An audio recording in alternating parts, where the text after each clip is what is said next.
चमत्कारी चुड़ैल की डरावनी कहानी। गांव का नाम था शांति नगर, लेकिन नाम के विपरीत गांव में शांति का नामो निशान नहीं था। गांव वालों का कहना था कि रात होते ही गांव की पुरानी हवेली में चुड़ैल का साया मंडराता है। उस हवेली की खिड़कियों से आती चीखें और डरावनी हंसी सुनकर लोग कांप उठते थे। रवि, एक नौजवान जो हाल ही में शहर से गांव आया था, इस कहानी को सुनकर हंस पड़ा। उसने सोचा कि ये सब अंधविश्वास है और उसने तय किया कि वह इस हवेली में जाकर सच का पता लगाएगा। गांव वालों ने उसे बहुत समझाया, लेकिन रवि ने किसी की नहीं सुनी। रात के अंधेरे में जब पूरा गांव सो रहा था, रवि ने एक मशाल उठाई और हवेली की ओर चल पड़ा। हवेली के दरवाजे पर पहुंचते ही उसे एक अजीब सी ठंडी हवा का झोंका महसूस हुआ। दरवाजा खोलते ही अंदर का दृश्य देखकर उसकी रूह कांप गई। चारों तरफ मकड़ियों के जाले और धूल की मोटी परत जमी हुई थी। हवेली की दीवारों पर अजीबोगरीब चित्र बने हुए थे जो किसी अनजानी भाषा में लिखे हुए मंत्रों जैसे लग रहे थे।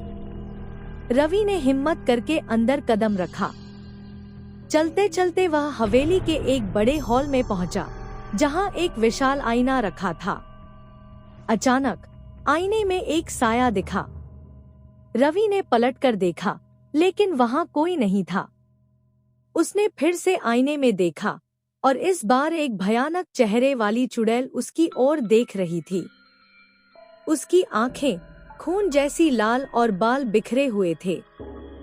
चुड़ैल ने अपनी खौफनाक आवाज में कहा, क्यों आया है यहाँ? क्या तुझे अपनी जान प्यारी नहीं? रवि डर से कांपने लगा, लेकिन उसने हिम्मत जुटाकर पूछा, तुम कौन हो और इस हवेली में क्यों हो? चुड़ैल ने बताया, मैं इस हवेली की मालकिन थी, लेकिन लोगों ने मुझे काले जादू के आरोप में मार डाला। मेरी आत्मा को शांति नहीं मिली, इसलिए मैं यहाँ फंस गई हूँ। रवि ने चुड़ैल की मदद करने का वादा किया। उसने गांव के सबसे बुजुर्ग व्यक्ति से इस समस्या का समाधान पूछा।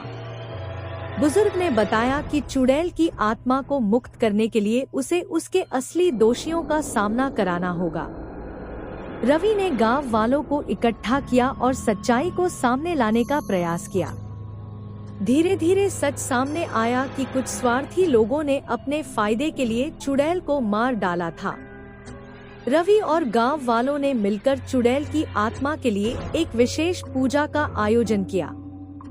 जैसे ही पूजा समाप्त हुई, हवेली की खिड़कियां अपने आप खुल गईं और चुड़ैल की आत्मा ने रवि को धन्यवाद कहा।